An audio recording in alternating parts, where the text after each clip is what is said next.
November is National Family Caregivers Month. 1 in 4 Americans is stepping up to help older loved ones with everything from meals to bills.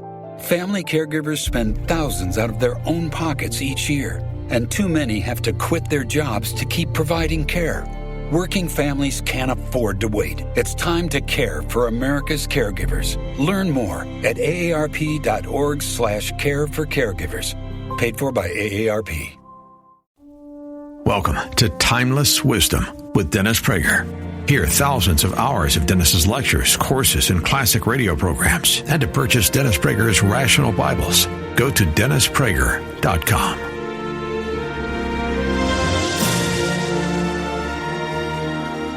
All right, this is Dennis Prager, and the following talk I gave on January 30th, 2004 in Philadelphia, Pennsylvania.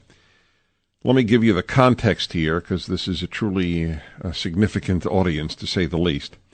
Apparently, every year, the Congressional Institute organizes a number of forums, one of which is for the Republican members of the House of Representatives and the Republican members of the U.S. Senate. So the senators and congressmen of the Republican Party get together once a year, and this year apparently was the largest turnout of all 33, which is a remarkable number. 33 senators showed up, and I don't know the number of representatives, but I'm sure it was well over 100. And they had 2 speakers. On Saturday, President Bush spoke, and on Friday, I did. And I obviously am very proud of that fact because I have worked a whole life to try to get these ideas to as many people as possible. And to have the leaders of the U.S. hear them was just a dream come true. I want as many people to hear this, of course, as possible. And so we're making this CD tape available and publicizing it. It's only a 22-minute talk, but it's 22 minutes that, if you will, have been worked on for decades. And it is about America and why it is different, why it is special. Indeed, as the given title is why I believe it can even be said that it is a chosen nation. Afterwards, I'll have a few words to say as well, but here goes the talk that I gave. Present were the Speaker of the House, Denny Hastert, the House Majority Leader, Tom DeLay, the House Majority Whip, Roy Blunt, the Senate Majority Leader, Bill Frist, the Senate Majority Whip, Mitch McConnell, the Secretary of Labor, Elaine Chao, and so many others who lead this government at this perilous time in American history. So here goes the talk that I gave. Please forgive the squeaking noises. Those are the audience members moving their chairs, and it's more in the beginning, of course, than later. They were actually having their dessert when I spoke. So here goes, and I'll be back with you right after the talk. I hope you enjoy. Thank you, Senator Santorum. And my friends, I just need to tell you, this comes from the heart. There's a Hebrew phrase that words that go from the heart enter the heart. I feel that having the honor to address you, which in my mind is a joint session of Congress, because you're the party that I think is going to defend our country. And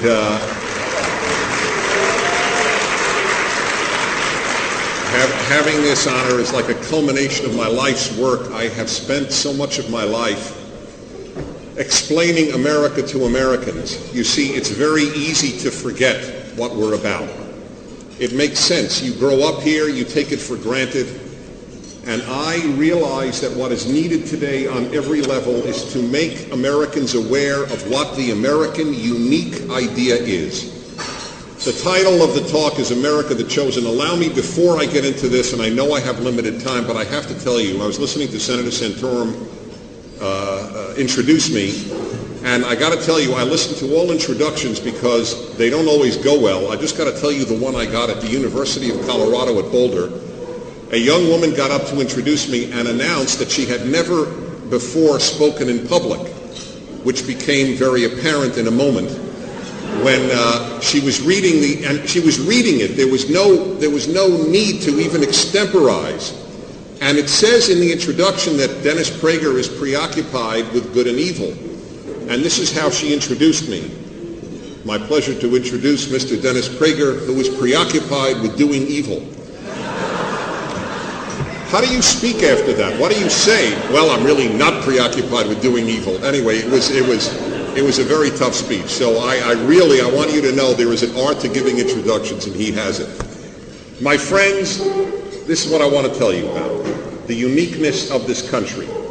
Chosen, yes, I believe it is chosen, and I come from a very good place to speak about chosenness. I am a religious believing Jew. I believe that God, for utterly mysterious reasons, thousands of years ago chose this nothing people called Hebrews, ultimately Jews, and for a task in the world, ultimately to make the world aware of what we call ethical monotheism, one God and one moral code that emanates from this God. Why did God choose the Jews? We do not know. We do not know, probably because they were the least worthy people to be chosen. And if they'll have an impact, it shows that something divine must be involved, because it can't be any greatness on those people's part.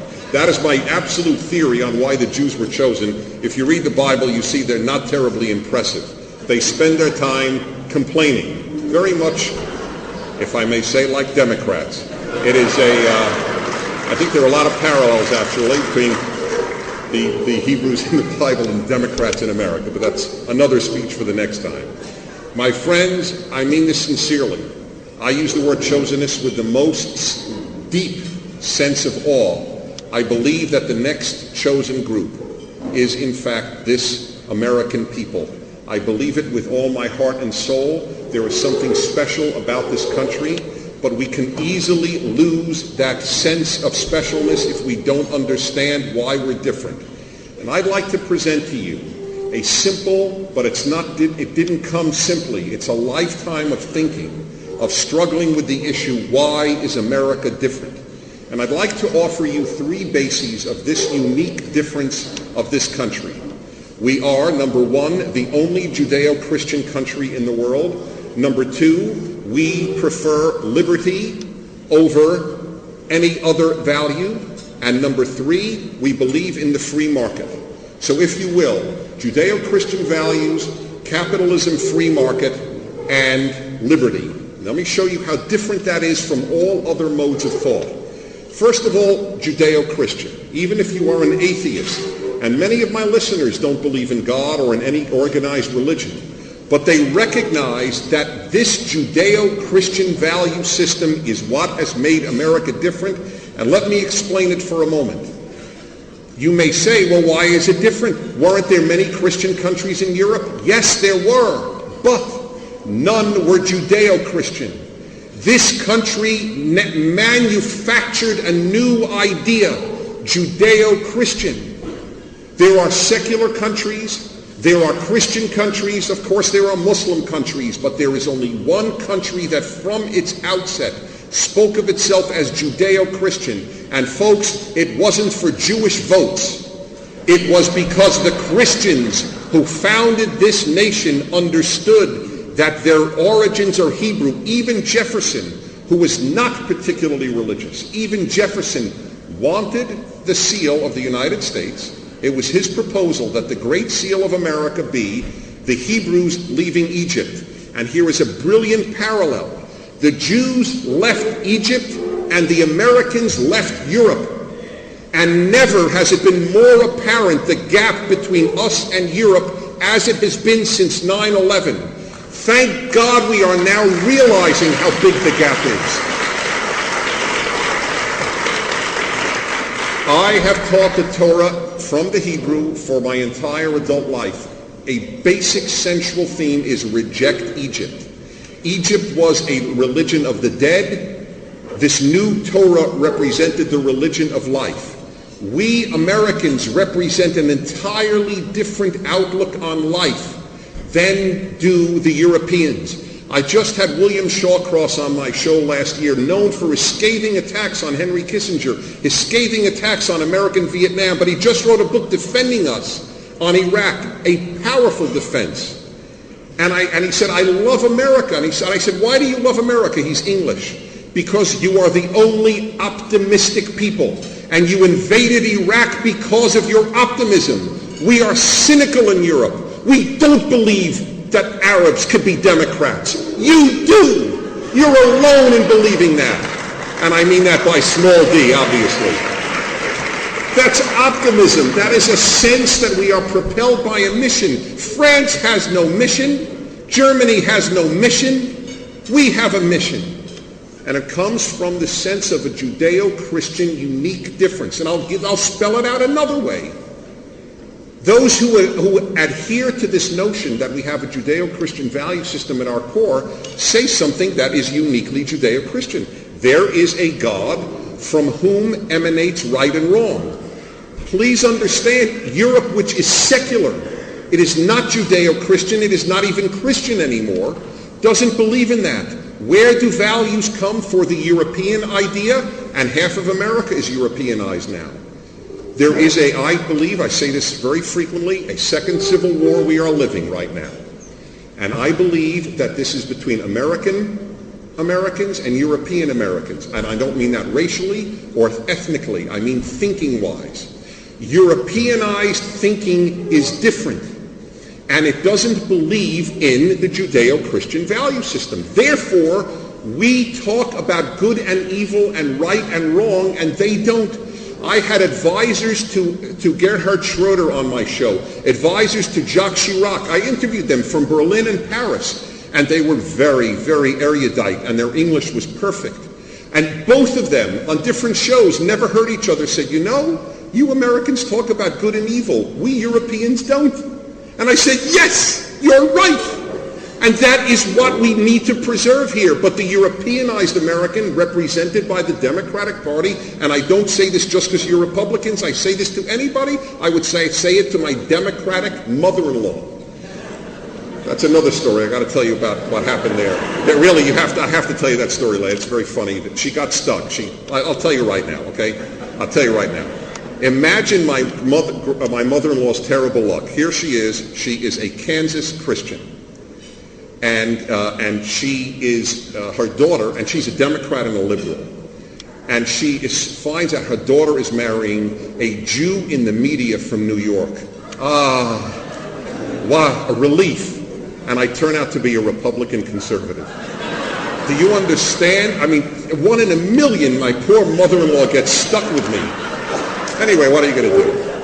So I say this to Democrats or Republicans. The Democratic Party represents Europeanized thinking. That's why they say, please bear with me how deep this issue is. You can't go it alone, America. They tell us in Europe, and they tell us in the Europeanized Party of the Democrats, we can't go it alone. We have to listen to the UN. Now, do you understand how powerful that statement is? Good and evil are now to be determined by a vote of the Security Council of the United Nations. And the American, the Judeo-Christian influenced American says, no, good and evil are not determined by the United Nations. They are determined by a transcendent source of morality. So either it is right or it is wrong to invade Iraq, but it can't be determined by a UN vote. That's the simple fact.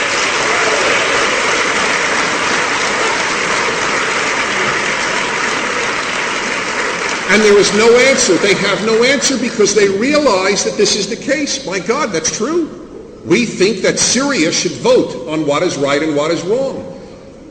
A body that has Libya as the head of its Human Rights Commission should tell us what is good and what is evil? Do you understand the difference? There is a gulf between the left and the right that is awesome. But often those on the right don't know why, and those on the left don't know why.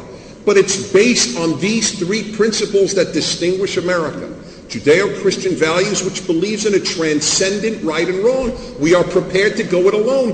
When the president is called a cowboy by his critics, I go, yes. In fact, I play the Lone Ranger theme every time.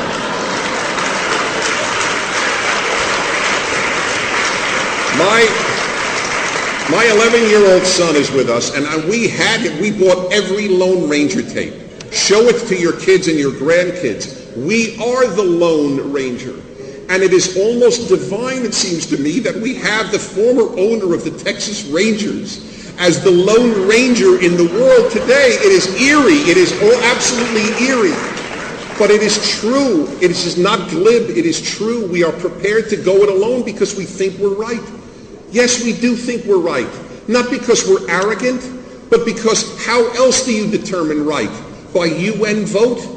There is a right and there is a wrong. There's a picture of Rosa Parks out there sitting on a bus. Did she take a vote before she decided to break the law and sit on a bus that was reserved for the white section? No, she knew there was a transcendent right and a transcendent wrong.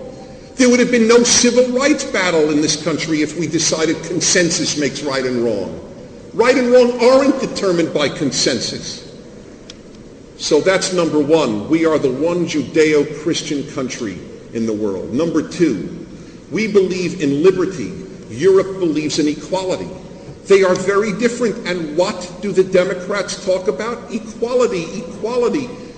Do you know that there is a book just published? I talked about this on my show this week. A book was just published by a man speaking about how much more cheating there is in American life. And I'm thinking as I'm reading the review, yeah, God, it's true and it's so sad. And then it continues the review. The author ascribes this to changes in the 1960s and 70s. And I'm thinking, yahoo, he realizes we dumped the Judeo-Christian value system in the 60s and 70s. No wonder there's more cheating. And then the next sentence, because in the 60s and 70s, there was a much greater gap between the rich and the poor in America. That is, my graduate work was in Marxism. And I tell my listeners all the time, Marx isn't dead. His name is dead because you can't call yourself Marxist since the fall of the Berlin Wall. But his beliefs are very powerfully alive. It's not values that shape conduct, it's economics that shapes conduct. And so that's what is believed. Oh, if there is a problem, why do people do bad things now in America? Because of the gap between rich and poor. This is the line of all the Democratic candidates. There are two Americas, says the senator from North Carolina. There were two, is he North Carolina? Yes, there were two Americas, says the senator from Massachusetts. I know he's from Massachusetts. And that is what you hear all the time. Two Americas, the gap between rich and poor. Inequality is the source of our problems. And then I said to a listener who said he was a Republican. A lot of Republicans believe this. He said, Dennis, it's important in Latin America because there's no middle class, because the rich are rich because they're corrupt and they suppress the peasantry. Of course, but that's not the case here. Why do I care if there is inequality? Of course there is. Do you know, you don't know how deep this is though. Inequality is the dirtiest word in the Western world because of the power of the European idea. We don't believe that because we believe liberty, and liberty always produces inequality. But you have to understand it's not just in money. Massachusetts bans of course, but that's not the case here. Why do I care if there is inequality? Of course there is. Do you know, you don't know how deep this is though. Inequality is the dirtiest word in the Western world because of the power of the European idea. We don't believe that because we believe liberty, and liberty always produces inequality. But you have to understand it's not just in money. Massachusetts bans in elementary schools goals in soccer games from counting so that no kid feels that he lost in soccer. In Nashville, Tennessee, the schools, the public high schools have just banned the honor roll because kids who are not on it feel bad. It is banned. Do you understand? This is a big deal, this banning in Nashville. It's big, but it represents this type of thinking. There's inequality in grades. That's not fair. He got an A and I got a C. That's not fair, on the assumption that they actually give any C's these days. But that is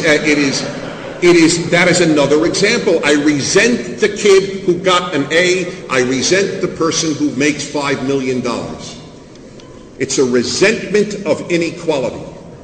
And so you get Europe, the European idea versus the American idea, but we don't know how to articulate our idea. And the third one is capitalism versus socialism. This isn't just a question of economics. Well, you figure that free economies are better and we figure controlled economies are better. No. It makes a different human being. Socialism makes, I truly believe this, it makes worse people. When you get things for free, you lose gratitude. You were told I wrote a book on happiness, and I did, and I'm very proud of that book. And now I will save you $10.95. The secret to happiness is gratitude. You can't be happy if you're not grateful. Socialism produces ingratitude. I'll tell you a little tiny anecdote how I learned this. How when you get things for free, you don't appreciate them. When I first published my first book, when I was in my mid-20s, I was so excited and so idealistic about it. It was a book on Judaism, which I'm proud to say has become the most widespread introduction to Judaism in English and still in print 30 years later. And I brought a whole box of it, a whole box of hardcover books. I paid for them. Authors get 6 copies for free. People don't know that. They always ask authors for free books, like you have a warehouse behind you of books. I bought a box to give to the young people in my audience. And as I handed them out, I saw how they didn't give a hoot. If I would have charged 50 cents, it would have mattered. But I gave it to them for free. Socialism produces worse people. That's why they don't care about Saddam Hussein's evil. That's why they think we're silly to talk about good and evil. Socialism helps produce that type of mentality. It's not grateful. It's hedonistic. I mean, what is Europe giving us these days? Nude beaches. I mean, think about it. What cultural greatness comes from there? They have great museums. I acknowledge that. And by the way, that is a difference. They are more cultured. I fully acknowledge. The average German audience knows who Matisse is. The average American audience does not. The average American audience knows who the quarterbacks are in the Super Bowl. I know that. And you know what? I don't care. And I want to tell you something. That's another difference between us and them. They are preoccupied with art. We are not. But you know what? Let me tell you from a lifetime of study of the Holocaust, it doesn't add up to a moral hill of beans to be great and profound artistically. The most artistically advanced country in Europe produced Auschwitz. You know how many people ask, gee, how could the country that gave us Bach and Schiller give us, and Beethoven give us Auschwitz? As if there's a contradiction. They played Bach in Auschwitz. As Jews were herded into gas chambers, there would be a symphony orchestra, a chamber orchestra, playing the works of Mozart. That's what Clockwork Orange did. It had Beethoven in the background during a rape scene. It is a profound film for that reason. Art doesn't produce better people. And I am a conductor part-time. I conduct symphony orchestras in Southern California. I love the arts. But I got to tell you, folks, I am not a kinder person for being able to tell you all the keys of Mahler's symphonies, and I can. It doesn't make me kinder. It just makes me more proficient artistically. I like the American. I wish we were more cultured because it's a beautiful addition to one's life, but it doesn't morally mean a thing. We are very different from Europe. We must remain very different from Europe because we are a different country. It's tough to be different. It is.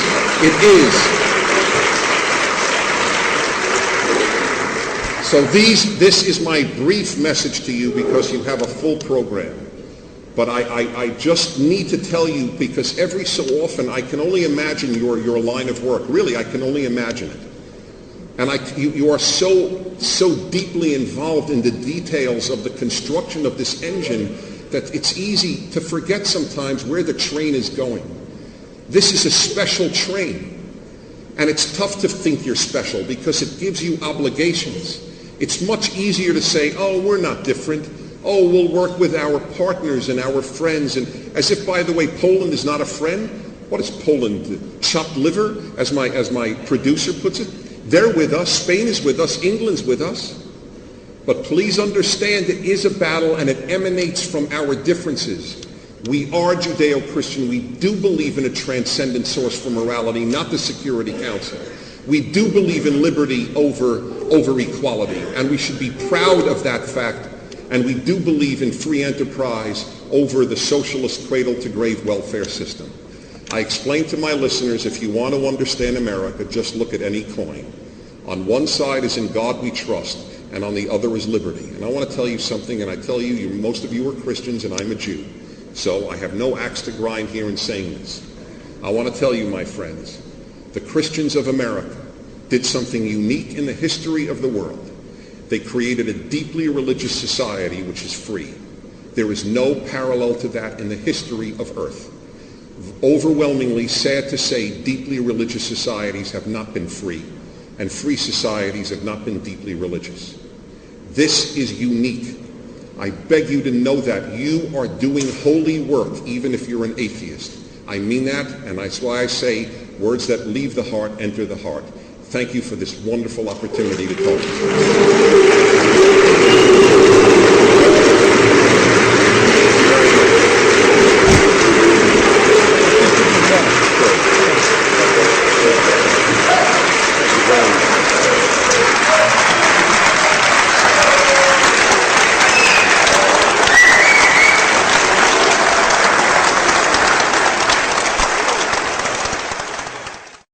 All right.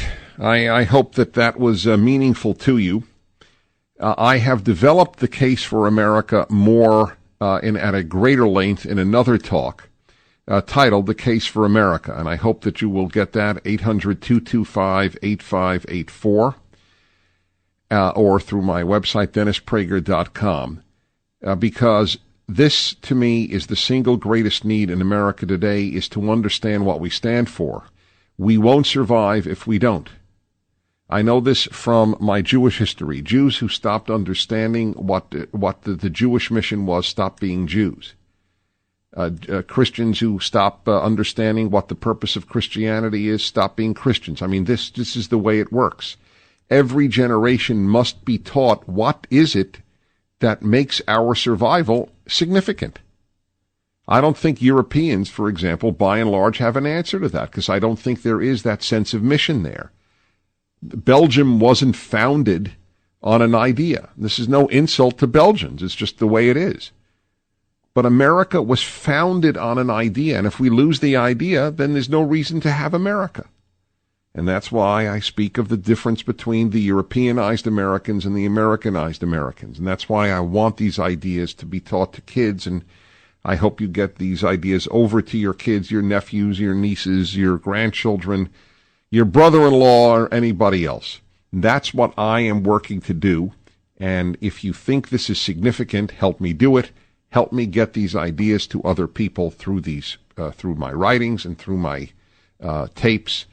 And obviously, I'm not the only one doing this, but I know that I have been working on it really long, and I hope I have attained a clarity that is particularly helpful to you. I would love your comments. Be very happy to receive them through DennisPrager.com. Thanks so much for getting this, and please take a look at the other talks that I give on my website. Take a look at those talks, because they're very helpful. The differences between Republicans and Democrats, the case for America, and then, of course, all the other subjects, differences between men and women, and the case for the existence of God. That's why I make these tapes. Thanks so much. And so until another tape, this is Dennis Prager. Bye-bye. Hey, my friends, this is Dennis Prager, and you are about to hear a very personal hour here. I have just returned, well, actually not fully returned, because I'm in Seattle, where I spoke last night on children and God, and by the way, that will be made available shortly to those who get my tapes. It was a really good talk, if I'm allowed to say that myself. But I was in Philadelphia for the weekend, and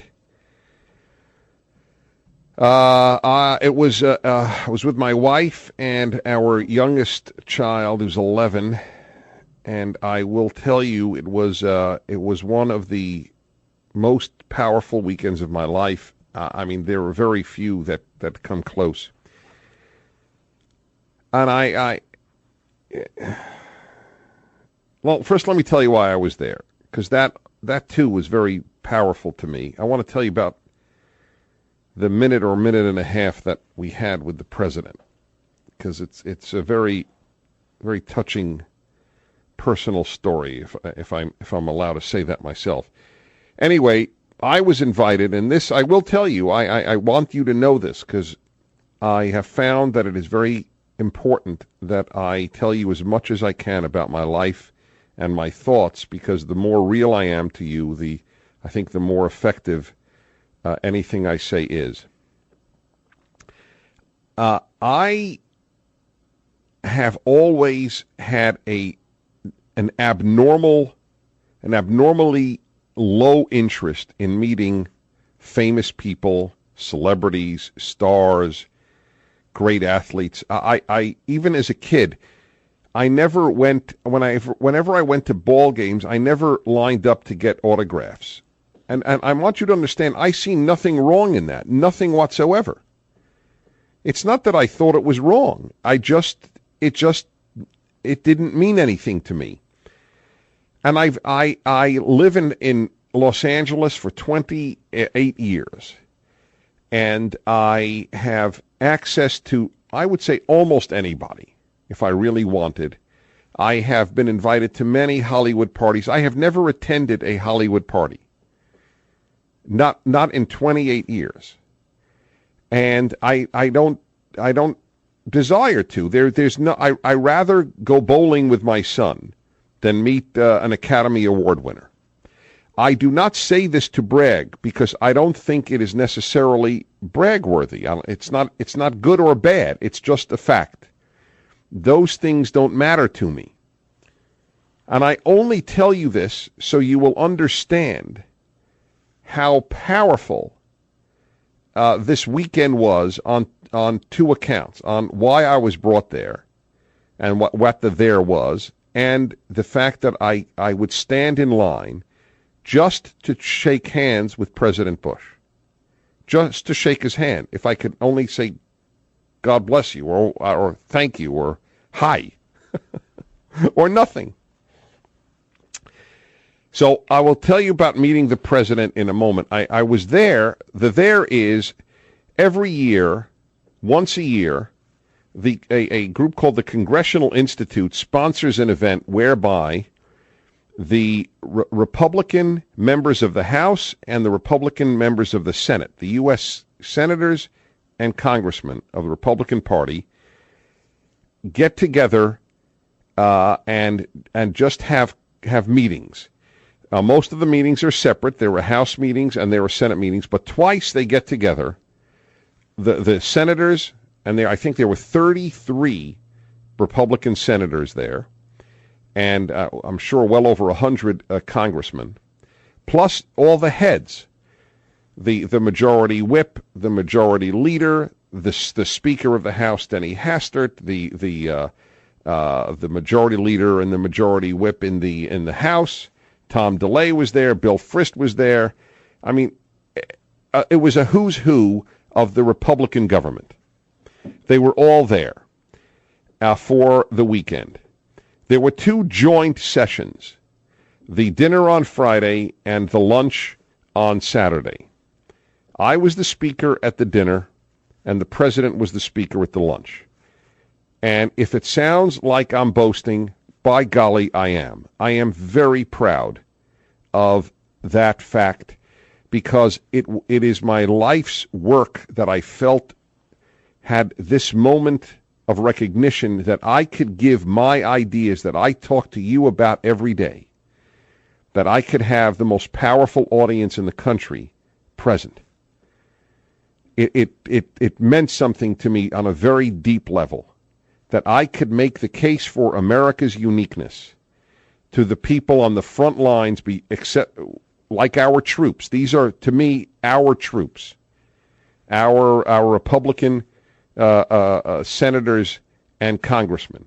Obviously, for Democrats, their front troops are their Democratic senators and their Democratic congressmen. But this is the party that I believe is doing more good for America. And I spoke on America, the Chosen Nation, wherein I made the case for America's uniqueness. And it was tremendously received. The senators and congressmen who are bored out of their minds in speeches were, I have to say, very quiet, very attentive, gave me a prolonged standing ovation. And I don't go in for standing ovations. I've never reported that to you. I never speak to get one. I only want you to know, because these are the ideas that I give to you each day or every other day or whenever I give them. And now I had this chance. And by the way, I had this chance in large measure thanks to you. And I said this to you before my talk. What I work out with you, my listeners, on the air and in email, you help sharpen my thinking just as I help sharpen your thinking. And over the course of all these years, to be able to work out these ideas, I have had a unique forum having a radio show like this. And they got the benefits of a lifetime of thought on what it means to be American. And it was a powerful experience for me, and they say it was for them.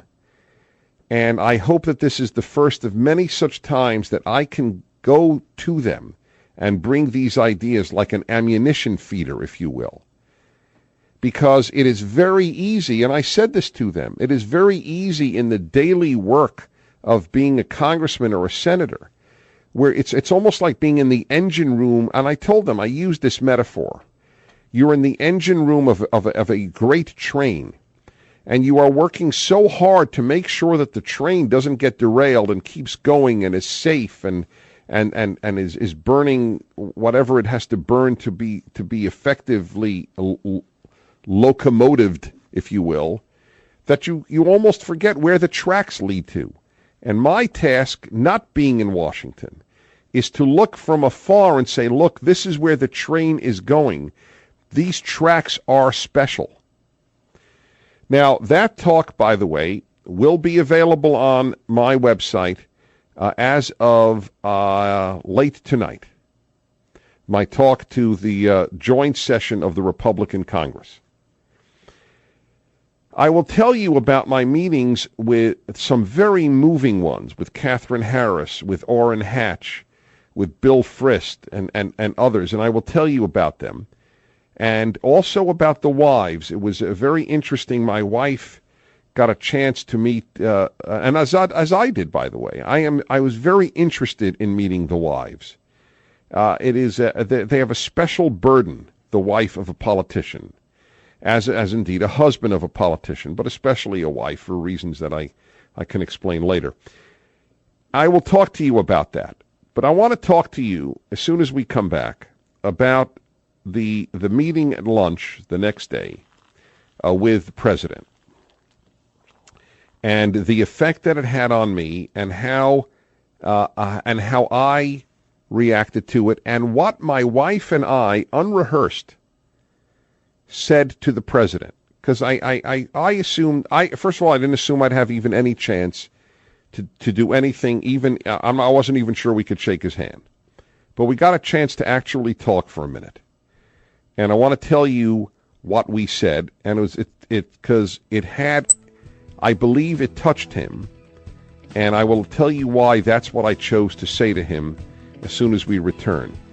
So I'm still on a sort of high. I will tell you this. I have believed this before I met him, as you know. I believe that we have greatness in the White House. I never use that term. We will be back in a moment. 1-8-PRAGER 776. This is the Dennis Prager Show. You're listening to the Dennis Prager Show. Today coming to you from Seattle and my wonderful station, KKOL.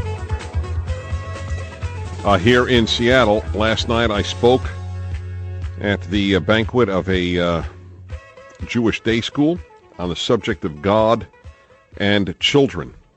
That will be available to you. By the way, Alan tells me that you can, in fact, right now already order the speech that I gave on America, the Chosen Nation, to the 33 Republican senators and over 100 congressmen, to the leaders of the Republican Congress. this past weekend at the event with the president. The president was not at my speech. He came the next day. I never expected him to be there, obviously.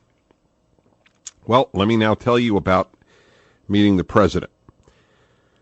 Needless to say, the hotel was cordoned off by security. There were dogs around. Every car that came in, including my rent-a-car, was searched with mirrors underneath, and we live in that sort of time. In fact, my wife stayed a day extra through Sunday. I flew to Seattle here, and she stayed with our 11-year-old son. They wanted to see things like the Liberty Bell. The line, because of security, to see the Liberty Bell was so long, she actually didn't get to see it. So in some ways, obviously, terror has obviously changed our way of life. Anyone who's flown is certainly aware of that.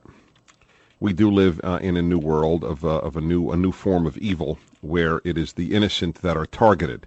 They are not byproducts of other operations. They are targeted. This is relatively new in history.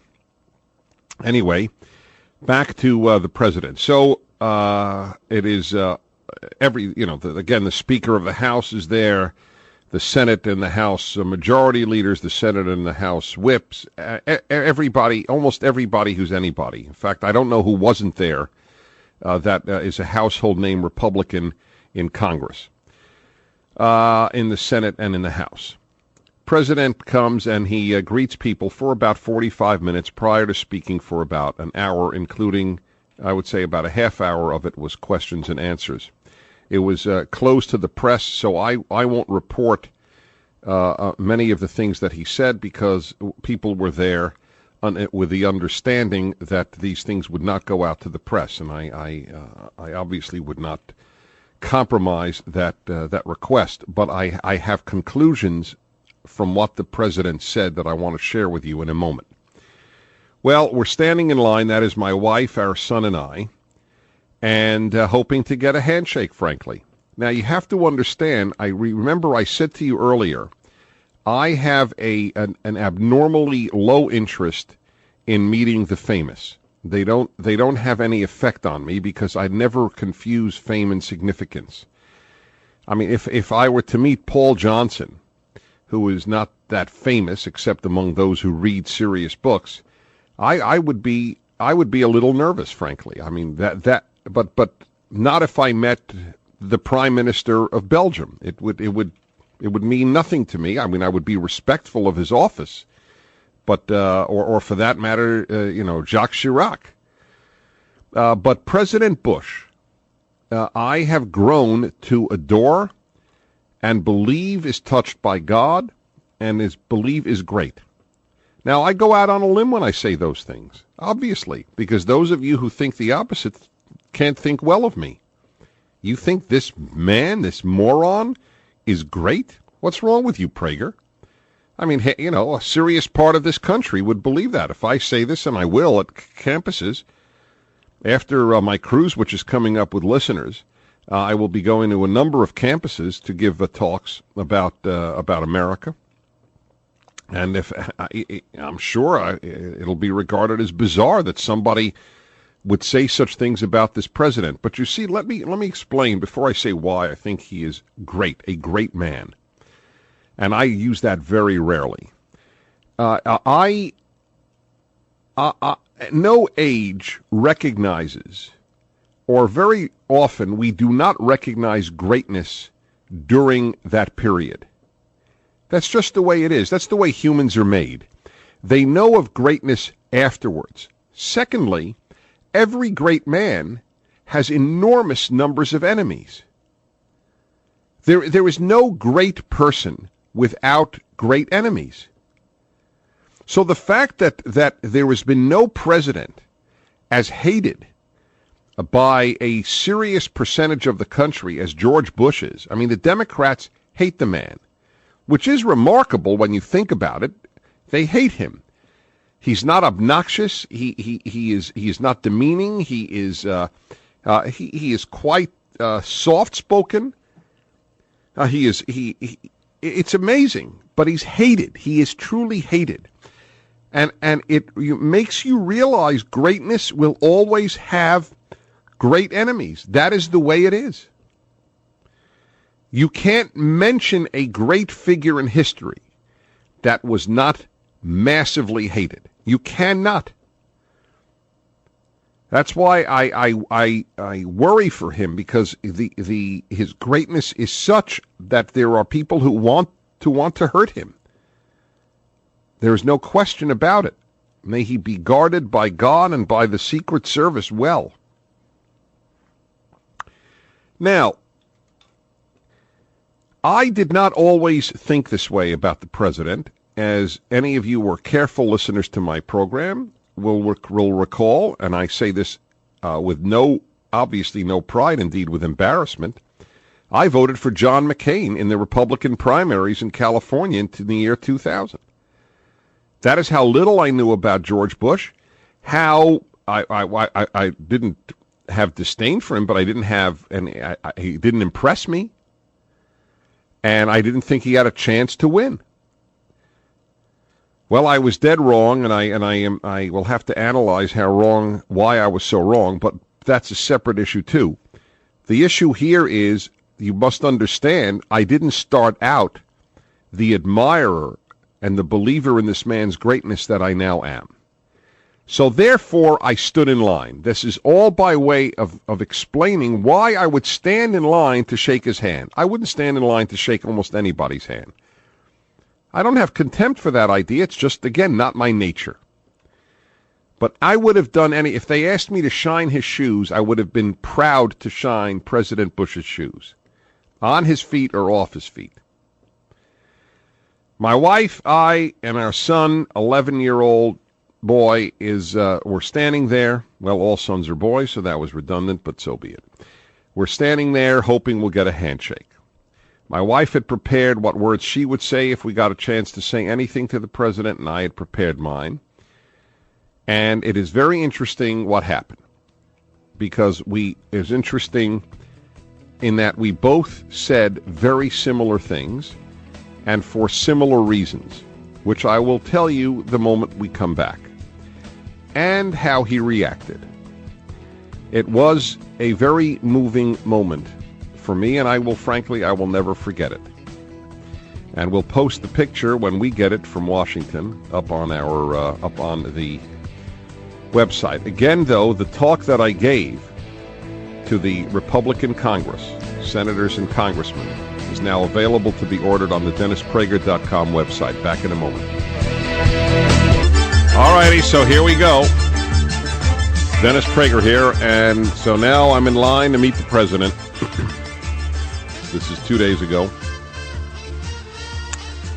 And he stops at the family, or at least 3/5 of the family, and shakes our hand. We introduce ourselves, and I don't remember if my wife spoke first or I spoke first, but this is what we said without rehearsing what we would say if we got a chance to say anything to the president. My wife said, "I want you to know, Mr. President," and I'm paraphrasing here because I can't remember exactly the words, but it's quite accurate.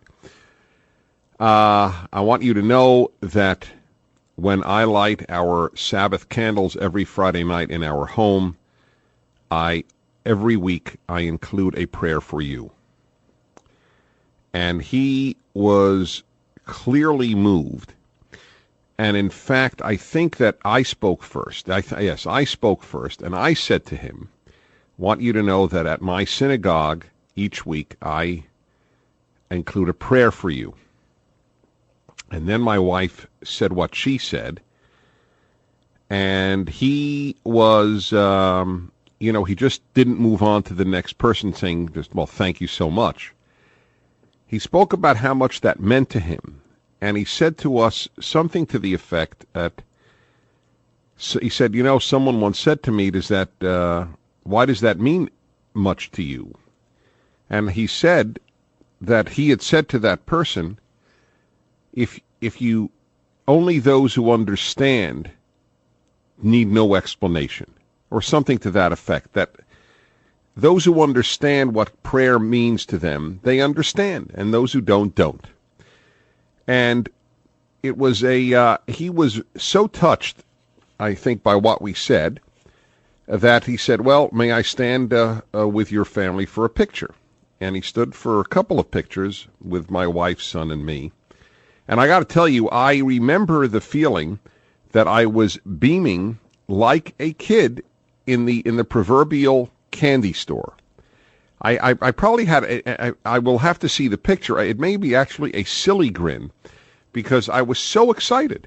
I have to tell you, I told remember, I was the other speaker. I'm a big guy in having this opportunity to speak to 33 senators and 100 congressmen.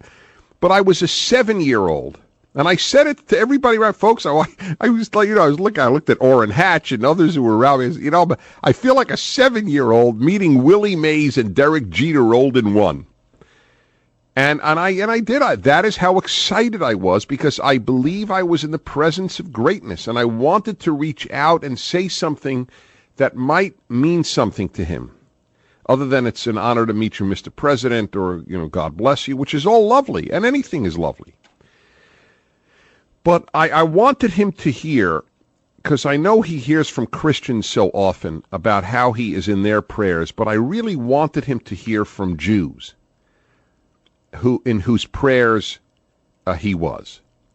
And that is why that is part of the reason that I know my wife and I independently chose to say that to the president.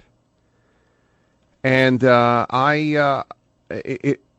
when I was watching him, and folks, let me tell you something. I believe that I have a very astute fakery meter. I could tell a fake in a nanosecond. I know when people are real or not real unbelievably quickly. There are things I don't immediately figure out about people. I admit it. I don't claim clairvoyance. But I tell you, one thing that I can pick up in a second is who's real or who's acting real and who's acting. And this man is real. His reaction to us, the way he talked to people in the line, this was real. But I want to tell you another thing that moved me watching him go from person to person. He doesn't make himself the center of attention. And yes, I'm sorry, but I do need to say that he is very different from our past president, and I never shared the hatred of Mr. Clinton that many conservatives had. He was not my man. I was unhappy that he was president, but I don't hate him now, and I didn't hate him before. But I didn't admire him. He's not admirable in my opinion, and this is a part of the reason. Wherever Mr. Clinton went, those who love him say this. He is the center. He creates that fix your attention on me, but the president is different, and I'll explain when we come back. All righty, everybody. Continuing with my story of my minute with the president.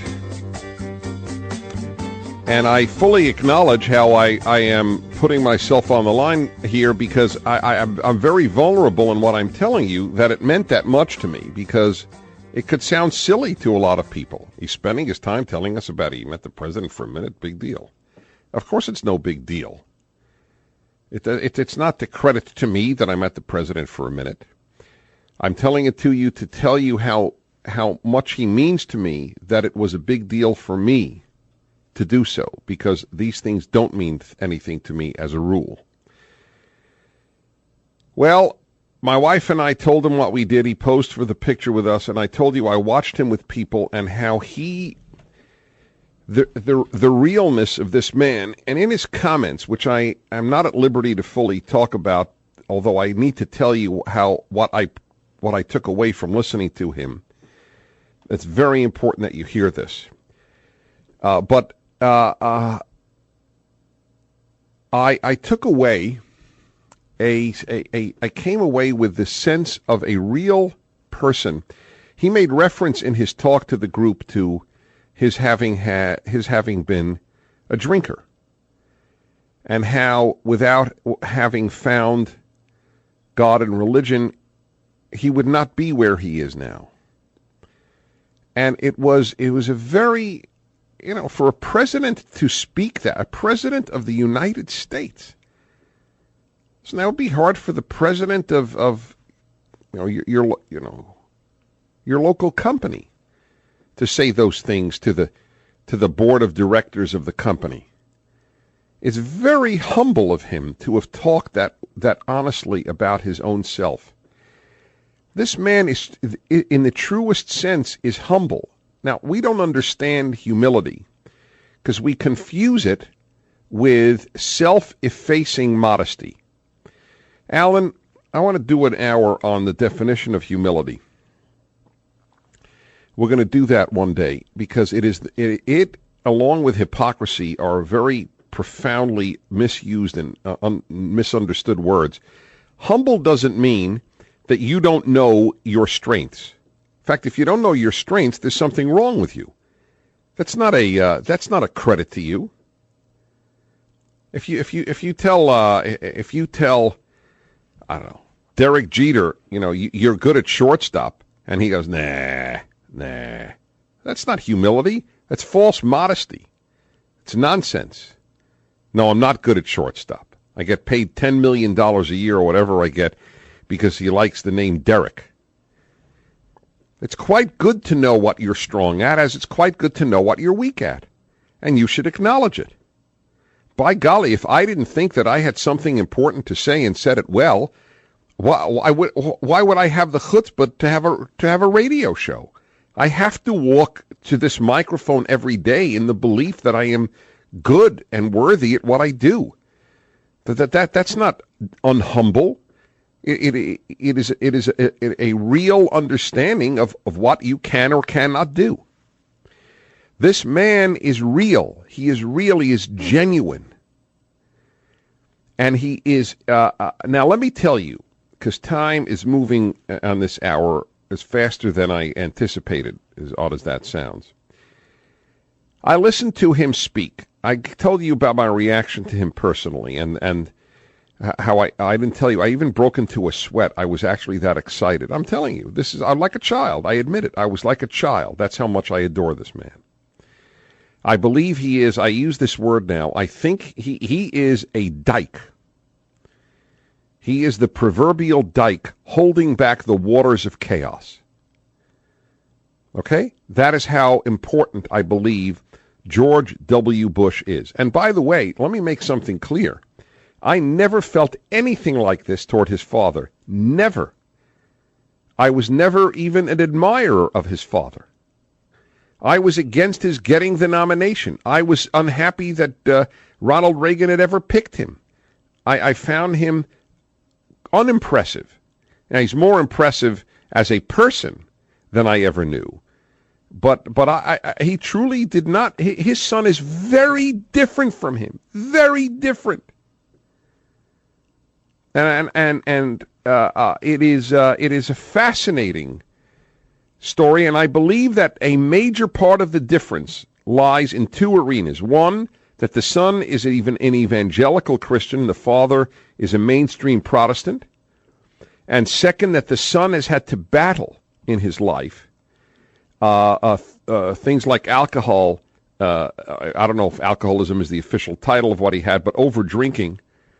And I don't think the father had that battle to overcome. Overcoming battles is a very character-creating thing for a person. So I just need you to know that. But now my reaction to his speech. He spoke for a half hour. Now remember, this was to the Republican Congress, senators and House. The press was kicked out. So there was no political aim here. He didn't have to watch his words. My friends, I listened to a man, and folks, I speak for a living, and I speak well. This man was fluent.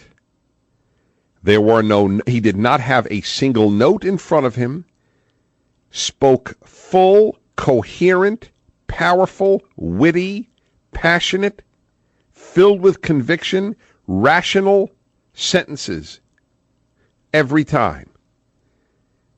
It was a joy to listen to this man who has what his opponents do not have, and that is a grasp of the world.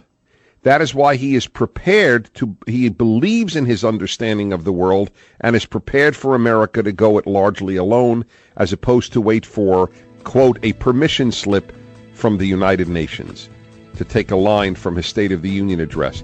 And he was funny. He was very, very witty. I pray that Democrats continue to think he is stupid.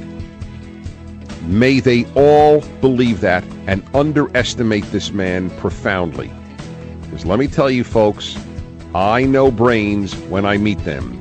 This man is very bright. He's not just not stupid. He's very bright. I'll be back in a moment. Well, these have been the thoughts. Hi, Dennis Prager here. On meeting the president, my excitement of like a 7-year-old with his sports hero, and watching him in action, he has grown in these 3-4 years so remarkably. And I believe he is a great man. I don't know who I last said that of. I don't engage in the hyperbole of that is very common in our time. Everybody's great and everything is awesome. Not much is great and not much is awesome. But I believe he is great. He spoke about everything that would matter to you, my friends. I can summarize some of them, and I will sometime this week. I have to go to a very important topic next hour with a remarkable guest halfway around the world. Unless he is maybe in the U.S. now, and we'll talk about that next hour. But if you have, if this has been meaningful to you, and I hope it has, you can certainly send me an email, and you can get the talk that I gave from my website, DennisPrager.com, or call my office. The talk I gave to the Republican senators and congressmen. I want to tell you 1-800-225-8584, 800-225-8584. One little anecdote. I spent some time talking to Senator Orrin Hatch, the distinguished senator from Utah, and my wife and I were very touched by him and his gentleness. And he came over to me at one point. He said, Dennis, I'd like to show you something that I wear all the time.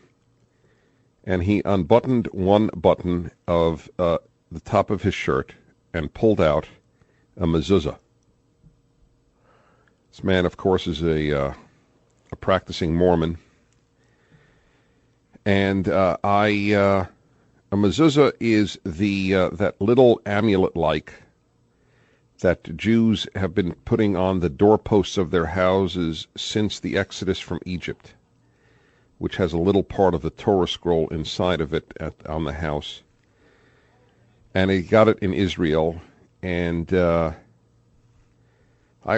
was quite frankly, I was quite overwhelmed. There was no political reason to do it. I don't vote for him. I'm sure he didn't think I would even mention it. I became a Republican about 10 years ago. It was one of the most important conversions of my life. They are a better party, making this country a better place. They got problems because they're humans. But I was proud to be American, and yes, proud to be a Republican this weekend when I met this great president of the United States of America. Don't go away. I'm Dennis Prager. This has been Timeless Wisdom with Dennis Prager. Visit DennisPrager.com for thousands of hours of Dennis's lectures, courses, and classic radio programs, and to purchase Dennis Prager's Rational Bibles.